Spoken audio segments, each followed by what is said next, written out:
Okay, and coming up to the last question. Am I right on that? Yes, I am. Last question from John Gilsmann. And hello, John. Question, can anyone explain Dave's fixation on the number 7 in The Strange Death of Alex Raymond? There are many examples, but here are just 2. 1, Stan Drake is born November 9th, 1921, the day after Margaret Mitchell's 21st birthday. 777. Fitzgerald works 21 days. 777. As a contracted writer on Gone with the Wind movie script. I've had the book for a while and I'm finally getting around to reading it.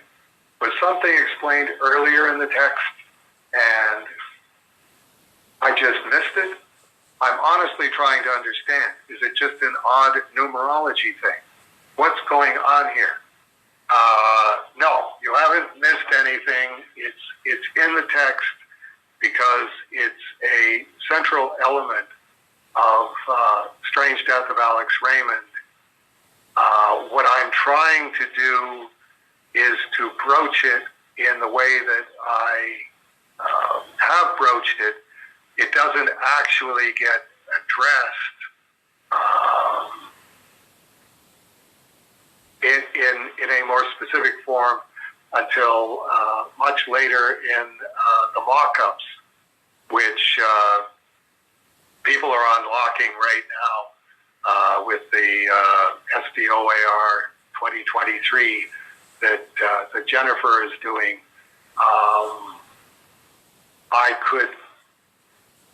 I could check on what pages it's on. Excuse me, but we're a long ways away from unlocking those pages. So, no, you haven't missed anything. Yes, it is central. As a matter of fact, it goes all the way back to the Bible. Specifically, and I'm trying to be as to condense this as much as I can.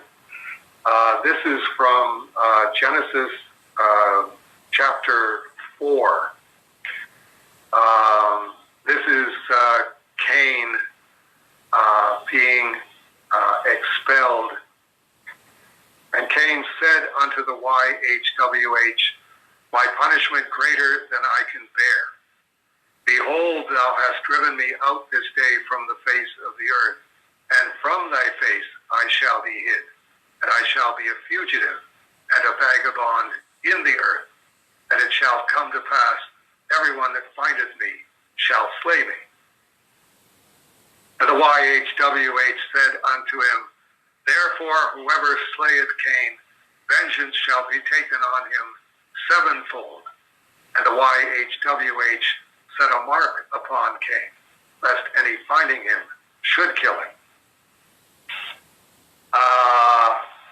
And okay, to me, that's the YHWH side of things. God's response to that actually takes several generations, hundreds and hundreds of years before it comes up at the end of chapter 4. There's Enoch, Mahuiel, Methusael, Lamech, and Lamech took unto him 2 wives, the name of the one Ada, and the name of the other Zillah.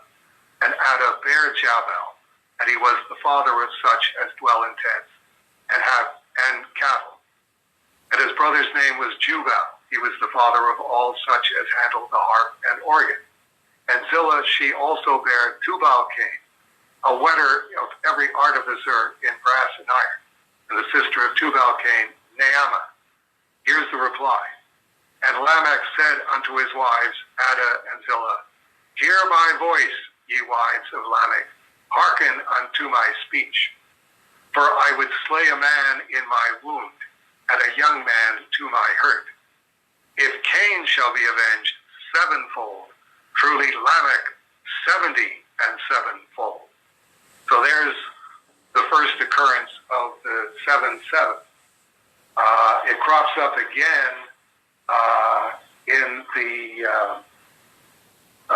flood narrative, where the YHWH tells Noah to bring all the animals onto the ark by 2 and 2, except the unclean animals, which he's instructed to bring in by, and the Hebrew is literally 7-7. So it's weird because this is in Genesis. The distinction between clean and unclean animals doesn't come up until Leviticus, and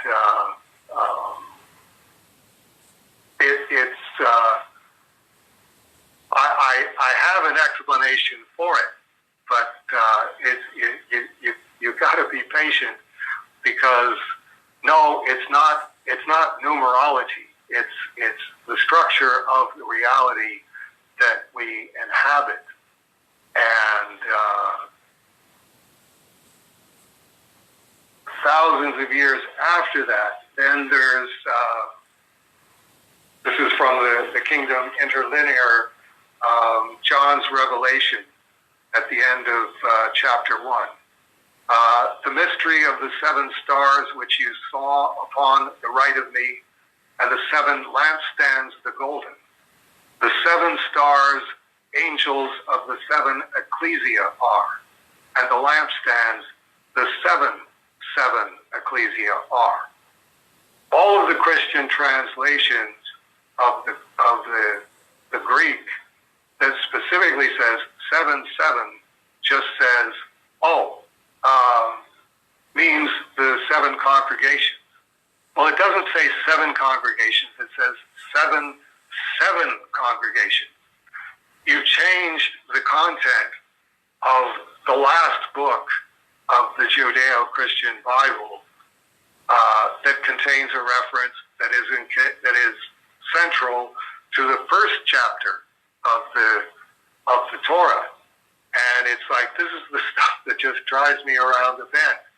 So, okay, it takes a long time to explain it, and that's the teaser that I will give you.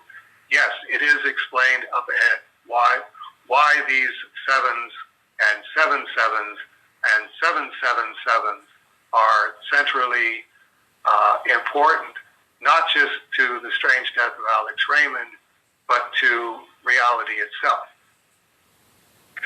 And on that note, it's time for me to read the second book of Moshe, chapter 12, the Passover narrative, and a chunk of the Quran, and do my final prayer for the night. And then I get to eat. Okay, then I won't keep you, Dave. Well, I appreciate that, manly Matt. I do. Thank you as always for this. I do have one quick question, though. So that means on Friday, Saturday, and Sunday, you'll do from the Quran, the Passover narrative, and then something from one of the Gospels? All of John's Gospel will be tomorrow on Good Friday. Okay. Well, so it's if I do anything else besides read Scripture aloud, it would be interesting to examine this and find out how often does this occur, that Passover and Easter both occur within the confines of Ramadan. Easter and Passover chase each other around the calendar, but they're always within range of each other.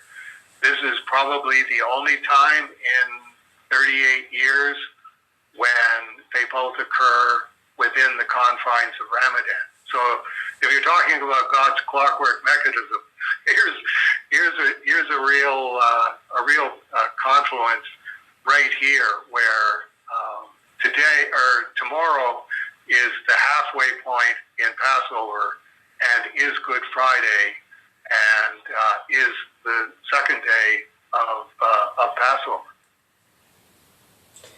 Okay. Well, that's. I mean, I knew that this was going to be. I want to say busy time, but that's. That's why I gave you the option of you can walk away, or you can come to the table, and you chose coming to the table, and I always appreciate that. So thank you. No problem at all. We'll find out how many confluences there are at this point, and we'll have a please hold for Dave Sim to listen to, or people will 50 years from now. I won't be here, I don't think. Have a good night, Matt. You too, Dave. Bye-bye. Bye.